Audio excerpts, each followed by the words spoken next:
जय हिंद साथियों, वंदे मातरम साथियों, आज हमारा देश एक ऐसे मोड़ पर खड़ा है जहां पूरे देश की शिक्षा व्यवस्था पर गंभीर खतरा मंडरा रहा है। राष्ट्रीय स्वयंसेवक संघ, जो अपने विचारों और अपने संगठन के कार्यों के लिए जाना जाता है, आज देश के भविष्य को आकार देने वाली सबसे बड़ी संस्थाओं, हमारे विश्वविद्यालयों और हमारी पूरी शिक्षा प्रणाली पर कब्जा करने की राह पर चल रहा है। अगर यह सिलसिला इसी तरह चलता रहा तो आने वाले दिनों में आरएसएस को स्वयंसेवक तो बहुत मिलेंगे, लेकिन देश के नौजवान को नौकरियां नहीं मिल पाएंगी। हमारा भारत आर्थिक रूप से, सामाजिक रूप से बर्बादी की कगार पर जा सकता है। आज देश के कई विश्वविद्यालयों में वाइस चांसलर, कुलपति के पद पर ऐसे लोग बैठे हैं जिनका चयन आरएसएस के प्रभाव से हुआ है।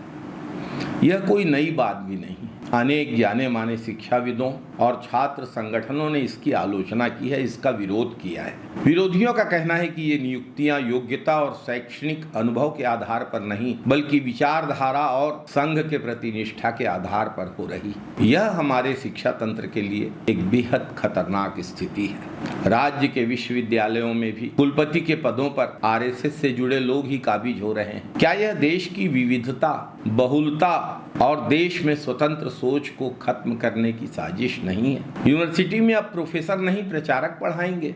डिग्री की जगह शाखा का सबक मिलेगा, बौद्धिक मिलेगा, शिक्षा नहीं मिलेगी। शिक्षा किसी भी देश की रीढ़ होती है। शिक्षा सिर्फ ज्ञान नहीं देती है, यह युवाओं को रोजगार के लिए और आगामी जीवन के लिए तैयार करती है। अगर पूरी शिक्षा व्यवस्था एक खास विचारधारा के हाथों में सौंप दी जा रही है तो क्या हमारे नौजवान विश्व स्तर पर प्रतिस्पर्धा कर पाएंगे? आरएसएस शिक्षा को अपनी राजनीतिक विचारधारा हिंदुत्व के रंग में रंगना चाहता है, जिससे विज्ञान, तकनीक और आधुनिक सोच पीछे छूट जाएगी। और अगर ऐसा हुआ तो भारत के छात्र, भारत के नौजवान नौकरियों के बाजार में कहीं के नहीं रह जाएंगे। बेरोजगारी बढ़ेगी, गरीबी फैलेगी, देश का आर्थिक ढांचा चरमरा जाएगा और अंततः देश में धर्म के आधार पर, जाति के आधार पर, वर्ग के आधार पर संघर्ष की स्थिति बनेगी।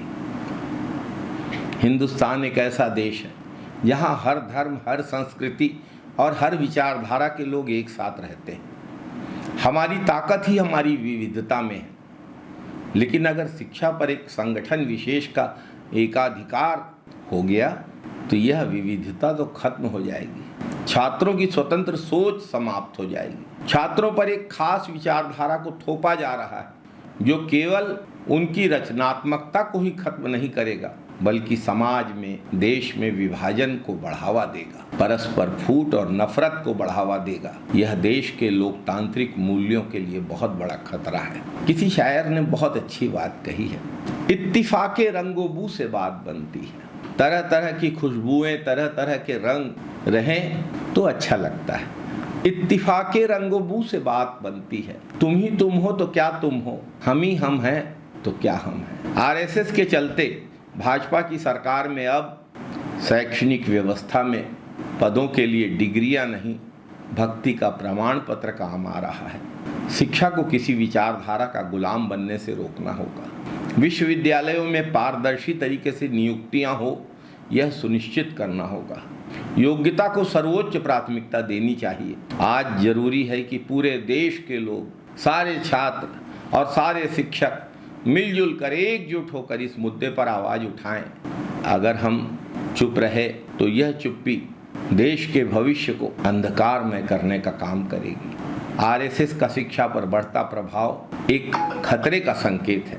आरएसएस के हाथ में अगर शिक्षा व्यवस्था चली गई तो डार्विन के विकासवाद की जगह दीनदयाल का एकात्म मानववाद और न्यूटन की जगह नमस्ते सदावत्सले ही पढ़ेगा हिंदुस्तान, और यह स्थिति घातक होगी, बेहद घातक हो गई। जय हिंद साथियों, वंदे मातरम।